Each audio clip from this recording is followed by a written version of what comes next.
O Espírito de Deus, ele está aqui porque você está aqui. Então não seria errado dizer que ele veio aqui especificamente para que você tenha liberdade. Amém? Amém. Que toda algema, que todo cativeiro, ele seja destruído e removido das nossas vidas em nome de Jesus. Amém? Que os céus estejam abertos sobre as nossas vidas. Abre comigo a sua Bíblia em Mateus capítulo 11.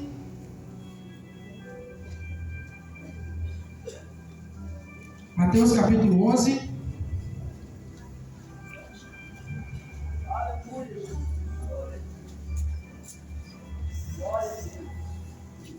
Aleluias. Mateus capítulo 11, versículo 1. Quem encontrou diz amém? Amém. Aleluias. Diz assim: tendo acabado de dar instrução aos seus 12 discípulos, partiu dali a ensinar e a pregar nas cidades da região. Ora, quando João do Cárcere ouviu falar das obras de Cristo, mandou pelos seus discípulos perguntar-lhe: és tu que havia de vir, ou havemos de esperar outro? Respondeu-lhe Jesus: ide, contar a João as coisas que ouvides e vedes. Os cegos veem, os coxos andam, os leprosos são purificados, e os surdos ouvem, e os mortos são ressuscitados, e aos pobres é anunciado o Evangelho. E bem-aventurado é aquele que não se escandalizar de mim. Ao partir dali começou Jesus a dizer às multidões a respeito de João: que saístes a ver no deserto? Um caniço agitado pelo vento? Mas que saístes a ver? Um homem trajado de vestes luxuosas? Eis que aqueles que trajam vestes luxuosas estão nas casas dos reis. Mas que saístes a ver? Um profeta? Sim, vos digo, muito mais do que um profeta. Este é aquele a quem está escrito: eis que envio diante da tua face o meu mensageiro, que há de preparar diante de ti o teu caminho. Em verdade vos digo que entre os nascidos de mulher não surgiu outro maior do que João, o Batista. Mas aquele que é menor no reino dos céus é maior do que ele. E desde os dias de João, o Batista, até agora, o reino dos céus é tomado à força. O reino dos céus é tomado à força. E os violentos o tomam de assalto. Pois todos os profetas e a lei profetizaram até João. E se quereis dar crédito, é este o Elias que havia de vir. Quem tem ouvidos, ouça. Amém? Amém. Aleluias. Aqui vai nos contar uma história, de João Batista. João Batista, ele foi um homem a quem Jesus encontrou com ele bem antes de nascer. A Bíblia vai nos dizer que quando Maria, ela vai até a casa de Isabel, mãe de João Batista, João Batista, ele já recebeu o Espírito Santo ali ainda no ventre da mãe dele. Somente de sentir a presença de Jesus naquele mesmo ambiente. Nós costumamos a dizer que quando Jesus ele se faz presente, é um ambiente profético, é um ambiente espiritual, é um ambiente diferente. E aqui nós podemos testemunhar com verdades e fatos de que apenas Jesus entrando naquela casa, ainda no ventre da sua mãe, foi o suficiente para que Isabel ela fosse cheia do Espírito Santo e, consequentemente, o próprio João Batista reconhecer Jesus naquele lugar. E a Bíblia diz que eles então crescem, eles se desenvolvem, eles aprendem, e João Batista ele começa então o seu ministério. A Bíblia dizia que ele vinha profetizando pelo deserto e chamando as pessoas ao arrependimento, chamando as pessoas a uma mudança de vida, a uma transformação de vida. E aí até que chega aquele momento que todos nós conhecemos, onde Jesus ele está no Rio Jordão batizando pessoas, e ele vê então Jesus vindo em sua direção. E logo ele chega à conclusão: eu não sou digno. Eu não posso te batizar. Eu não posso te batizar. Eu não sou digno. Eu fico imaginando, sabe, o que se passava na mente de João Batista quando ele via Jesus e todos os testemunhos do mundo, do reino do Espírito que ele tinha enquanto ele avistava Jesus. Porque a Bíblia vai dizer que Jesus ele é a fonte de águas. Ou seja, como que eu vou batizar a água na água? Talvez João naquele momento ele comece a entender o que era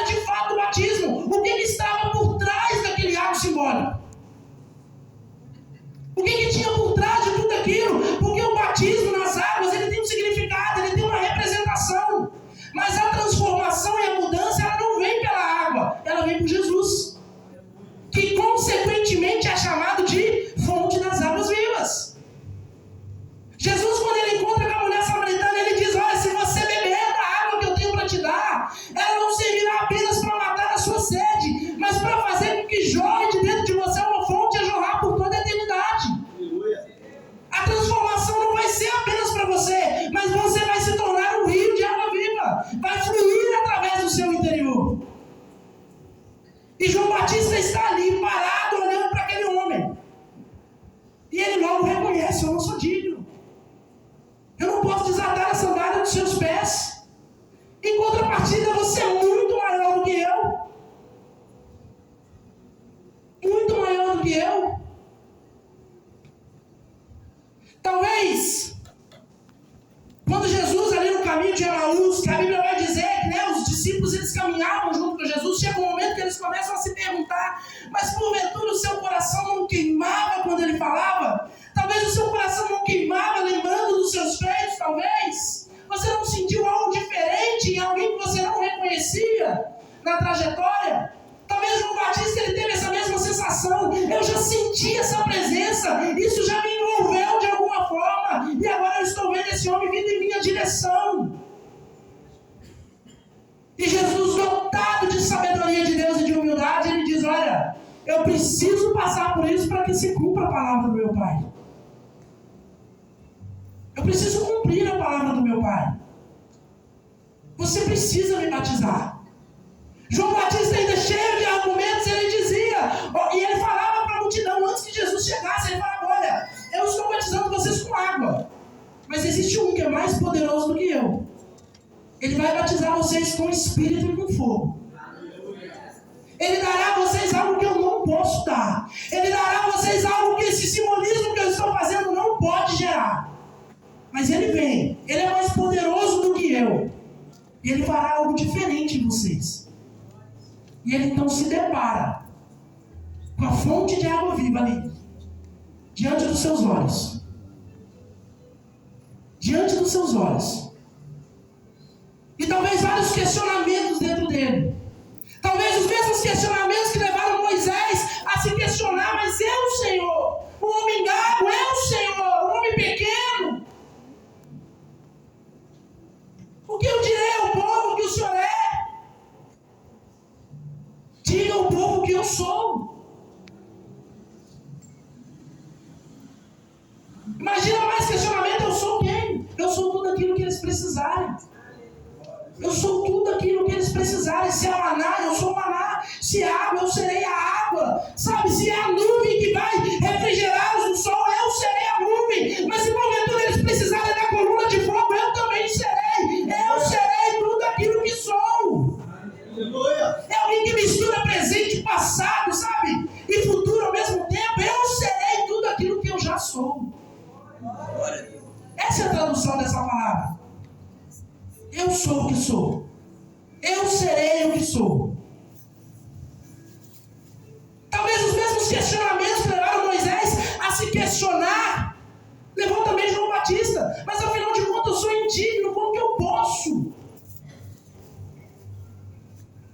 E Jesus, então, dotado de humildade, ele diz: olha, eu preciso passar por esse processo para que se cumpra a palavra do meu Pai. E Jesus então é batizado.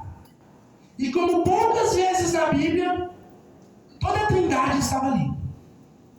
Jesus como Filho de Deus sendo batizado nas águas, o Espírito Santo que desce sobre ele, e a voz de Deus que diz: esse é o meu Filho em quem eu tenho prazer. Esse é o meu Filho em quem alegra o meu coração. Esse é o meu Filho que consegue cumprir a minha vontade com zelo. Então quem foi João Batista? João Batista foi o homem que testemunhou todas essas coisas.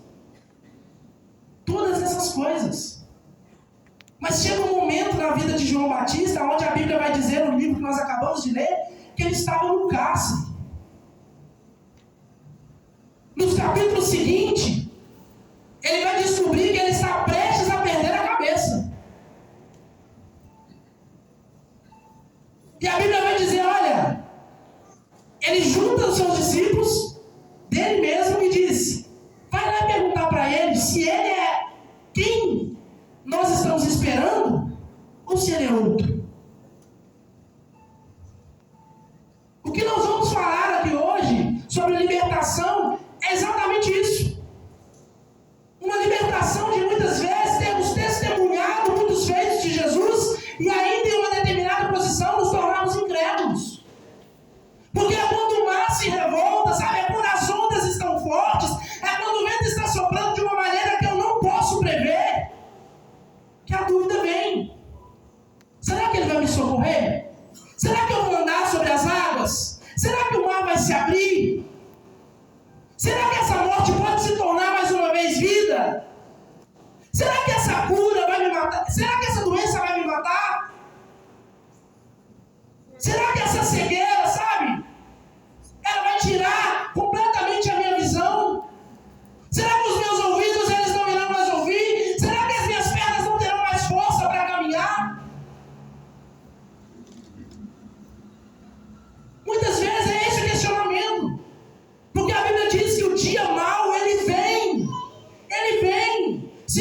vier hoje, ele vem amanhã. Pode esperar que ele vem. Esse dia mau, ele faz parte do processo. Ele faz parte para nos tornar alguém melhor em Deus. Ele faz parte do amadurecimento. Ele faz parte do nosso crescimento. Ele faz parte do processo de salvação. Ele faz parte. Ele tem que vir. E muitas vezes é nesse momento de adversidade, é nesse momento de dificuldade que o nosso coração, ele começa a duvidar. A gente quer ir até Jesus e perguntar se ele é ele mesmo, ou se nós devemos esperar um novo Salvador. E João Batista então ele diz, olha, vai lá e pergunta para ele se ele é o que nós estamos esperando ou se nós precisamos esperar uma outra pessoa. E aqueles discípulos então eles se dirigem até Jesus e perguntam para ele, João pediu para te perguntar, és tu mesmo ou devemos esperar outro? E Jesus dá uma resposta, olha, diga para ele que os cegos, eles veem, que os surdos, eles ouvem, que os coxos, eles andam. Diga para ele que aos pobres é anunciado o Evangelho. Diga para ele que aquele mesmo homem que fez com que o Espírito apossasse dele no ventre da mãe dele, eu sou. Diga para ele que aquele mesmo homem que ele batizou e viu descer do céu o Espírito Santo sobre ele, eu sou. Diga para ele. Diga para ele que ele não precisa duvidar e que se porventura a morte vier, em mim é lucro. Em mim é lucro. A morte ela pode levar até o sepulcro, mas do sepulcro para lá é o próprio Jesus que comanda. Se credes, mesmo morto viverás. Diga para ele isso.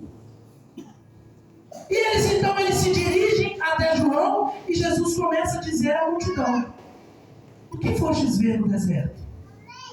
O que fostes ver no deserto, Davi? O que? O que fostes ver no deserto? Um caniço agitado pelo vento? Afinal, o que fostes ver? Vocês foram ver só uma miragem, uma cana balançando? Vocês foram ver lá somente o entretenimento? O que vocês foram ver no deserto?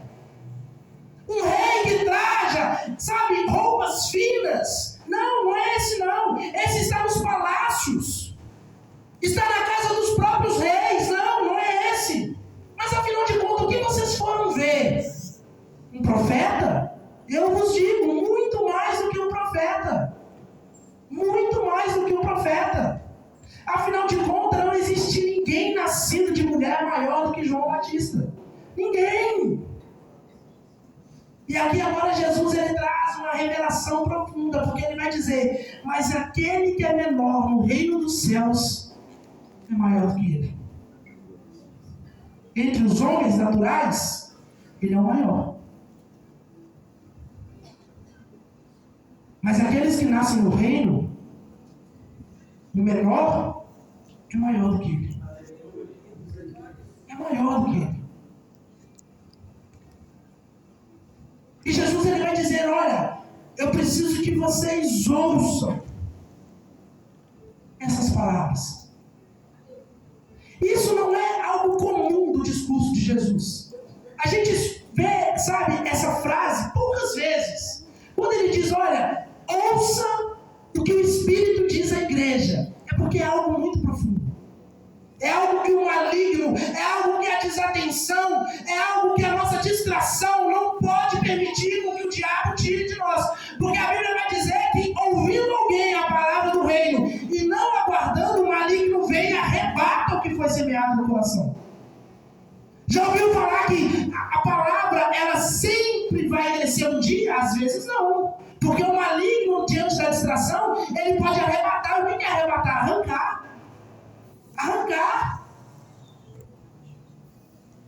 Arrancar. E Jesus ele vai terminar esse discurso para a multidão dizendo, ouça o que eu estou dizendo a vocês. E aí ele continua o texto dizendo assim,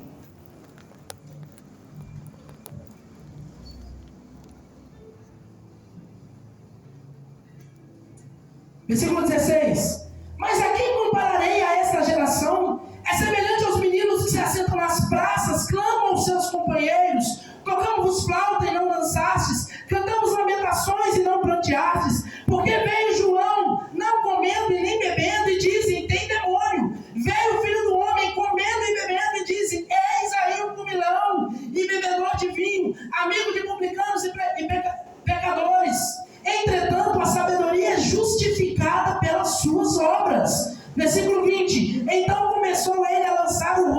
cidades onde se operava a maior parte dos seus milagres, e não se haver arrependido, dizendo: ai de ti, Corazim, ai de ti, Betsaida, porque se em Tiro e em Sidom se tivessem operado os milagres que em vós se operam, a muitos elas teriam arrependido em silício e em cinza. Contudo eu vos digo que para Tiro e Sidom haverá menos rigor no dia do juízo do que para vós. E tu, Cafarnaum, porventura serás elevadas até o céu, até o inferno descerás, porque se em Sodoma se tivesse operado os milagres que em ti se operam, teria ela permanecido até hoje. Contudo eu vos digo que no dia do juízo haverá menos rigor para a terra de Sodoma do que para ti. Jesus então agora ele faz uma advertência gigante para os seus discípulos e para aquela multidão. Ele começa a dizer: olha, a quem que eu vou comparar essa geração? Quem? Porque ao passado não está, ao presente não está exatamente de acordo, mas quem que eu vou comparar essa geração? Ele começa a dizer: essa geração é semelhante aos meninos que se assentam nas praças. Nós tocamos flauta e vocês não dançam. Nós cantamos lamentação e vocês se alegram. A quem que eu vou comparar? Tem algo desordenado. Nós estamos cantando algo de festa e há pranto. Nós estamos cantando algo de alegria e há pranto. Nós estamos cantando um lamento e há festa. Não é à toa que Jesus ele vai dizer na sua oração que seja feito na terra como é no céu. O modelo está lá. Antes que as coisas acontecem aqui, já aconteceram lá. Mas nós precisamos entender o que Deus quer fazer. Para quê? Para que o céu possa se mover. Nós precisamos compreender isso. Louvor e libertação. Do que nós precisamos ser libertos? Da incredulidade? Da falta de fé? Em quê? Louvor é muito mais do que uma música. Louvor é muito mais do que um teatro, é muito mais do que um agradecimento, é muito mais do que uma dança. Louvor é um estilo de vida diante de Deus. Um estilo de vida diante de Deus. Um reconhecimento por aquilo que Ele faz. Ao mesmo tempo que a adoração é um reconhecimento por aquilo que Ele é. As nossas músicas, elas até expressam uma adoração. Mas a adoração não pode se limitar às nossas canções. Não pode. Não pode se limitar às nossas pregações. Não pode. É muito maior do que isso. Nós não estamos falando de um time de futebol que ganhou. Nós não estamos falando de alguém que recebeu um prêmio no estádio. Nós não estamos falando de alguém que está fazendo aniversário. Nós estamos falando de alguém que fez os céus e a terra. Nós estamos falando de alguém que pela palavra do seu poder trouxe todas as coisas à existência. Nós estamos falando de alguém, sabe, que sustenta todas elas pela palavra do seu poder. E quer saber algo mais profundo do que isso? Essa mesma voz que criou todas as coisas te chama pelo seu nome. Olha a importância que você tem nesse universo. Olha a importância que você tem nessa criação. A pessoa mais interessada em libertar as nossas vidas é o próprio Deus. Sabe por quê? Porque Ele quer que você viva com o potencial máximo que Ele te colocou nessa terra. Máximo. Quando nós nos pegamos em prisão, seja ela em vícios, bebidas, drogas, dívidas, mentira, seja lá o que for, sabe, isso serve para nos limitar a não viver o que há de extraordinário em Deus para que vivamos. Sabe aquela promessa? Você, sabe, vai comer do melhor dessa terra. Isso está relacionado à alimentação, sim, mas também está relacionado a algo espiritual, de algo que alimenta. Jesus, no capítulo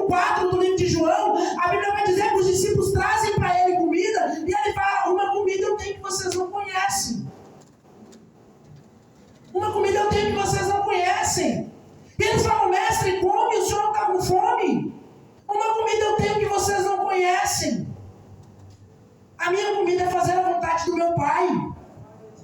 E não existe nada melhor nessa terra do que você se alimentar disso. E aí na frente ele vai dizer, sabe, o Pai está à procura dos verdadeiros adoradores que o adoram em espírito e em verdade.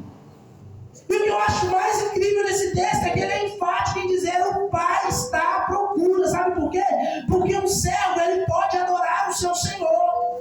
Mas quem pode adorar ao Pai é somente um filho. Aleluia. Somente um filho.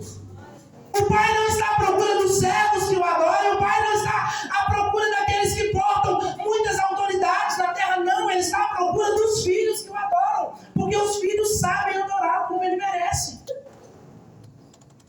Quer viver uma vida de adoração? Descubra como viver uma vida de filho. Isso é difícil? Não. O propósito de um filho de Deus é agradar o coração do seu Pai. Simples. Simples.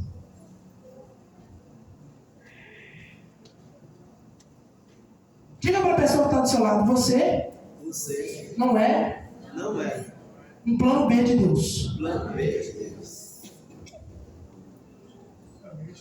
Diga para ele: você não é um plano B de Deus. Você não é uma segunda opção.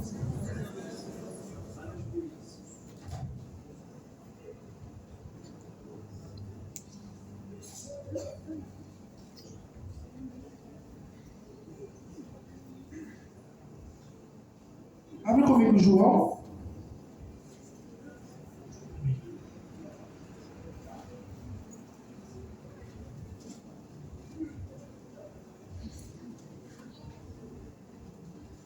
João, capítulo 11.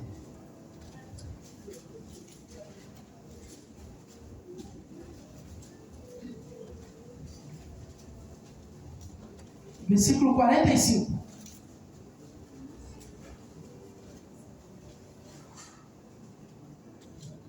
Amém? Olha por que você não é um plano B de Deus. Muitos, pois, entre os judeus que tinham vindo visitar Maria, o que tinha visto o que Jesus fizera, creram nele. Mas alguns deles foram ter com os fariseus e disseram-lhe o que Jesus tinha feito. Então os principais sacerdotes e fariseus reuniram no sinédrio, dizendo: que faremos? Porquanto este homem vem operando muitos sinais. Olha os sinais que nós acabamos de dizer, lá em Mateus 11. Se o deixarmos assim, todos crerão nele, e virão os romanos e nos tirarão do nosso lugar com a nossa nação. E um deles, porém, chamado Caifás, que era o sumo sacerdote daquele ano, disse-lhes: vós nada sabeis, nem considerais que vos convenha que morra um só homem pelo povo e que não pereça toda a... Ora, isso ele não disse por si mesmo, mas sendo sumo sacerdote naquele ano, profetizou que Jesus havia de morrer pela... E não somente pela... mas também para congregar num só corpo os filhos de Deus que andavam dispersos pela terra. Quando eu digo que você não é um plano B de Deus, né? A Bíblia, em muitas passagens, ela vai dizer que Jesus, ele veio para os judeus, mas eles não quiseram, e por isso nós encontramos um lugar. Mas olha o que o Espírito Santo está profetizando através desse sacerdote. Ele veio morrer para que uma nação seja resgatada. Que nação que é essa? Os judeus. O versículo seguinte vai dizer: não somente pela nação, mas para tornar a congregar em um só corpo todos os filhos que andam dispersos pelo mundo. Você não é um plano B de Deus. Você não é uma segunda opção. A nação prometida, sim, de fato. Mas Deus já tinha um plano para mim e para a sua vida. A importância que nós temos para Deus, ela é muito maior do que nós imaginamos. É por isso que não vale a pena sermos presos. É por isso que não vale a pena sermos cativos. Porque preso é quando eu estou pagando por algo que eu fiz. Cativo é quando uma força maior me aprisiona. ele vinha dizendo, olha, o que eu quero fazer eu não consigo, mas o que eu não quero é isso que eu faço. E eu não consigo entender essa confusão no meu interior, porque é uma força que me faz fazer aquilo que eu não quero. O que é isso? Cativo. Cativo. Existe algo que está me obrigando a fazer o que eu não quero fazer. Existe algo que está me forçando a viver algo que eu não quero viver. Existe algo que está me obrigando, sabe, a experimentar algo que eu não quero experimentar.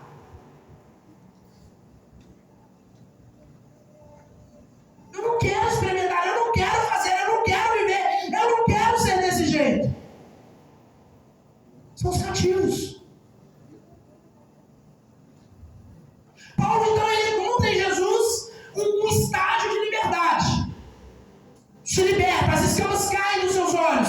A Bíblia vai dizer que tudo aquilo que ele sabia, ele decide ignorar tudo e dizer, eu não sabia como convinha saber. Eu decidi reaprender tudo diante de um novo mestre, diante do mestre dos mestres. Eu não quero mais aprender diante dos homens, que eles até ensinam algumas coisas, mas existe alguém que sabe como convém saber. E tudo aquilo que eu tinha, eu considero perda. Tudo aquilo eu considero perda. Eu decidi começar tudo de novo. Não pela lei, não, sabe, não pelos fariseus, não pelos os escribas, não. Eu decidi aprender tudo novo pelo Espírito. Porque aonde o Espírito de Deus está, há. Só que o grande segredo é que nós não conseguimos ficarmos livres sem um senhorio. Nós precisamos servir alguém. Sabe como que ele resolve essa outra situação? A Bíblia vai dizer que ele decide se fazer prisioneiro no Senhor. Porque do diabo, os anjos, Jesus, o céu, arromba a porta e arranca tudo de lá. Mas no inferno não tem ninguém que possa te tirar das mãos de Deus. Ninguém. Não existe autoridade na criação que tenha poder para fazer isso. É por isso que Jesus vai dizer, eu sou o bom pastor, e aquele que vem a mim, ninguém tira das minhas mãos. Ninguém arrebata das minhas mãos. Ninguém. Ninguém tira das minhas mãos. Cubra a sua cabeça. Espírito Santo de Deus, nós pedimos ao Senhor a sua liberdade neste lugar. Nós pedimos que o Senhor possa trazer a nossa consciência, porventura tudo aquilo que se faz prisão, porventura tudo aquilo que talvez nos mantém cativos.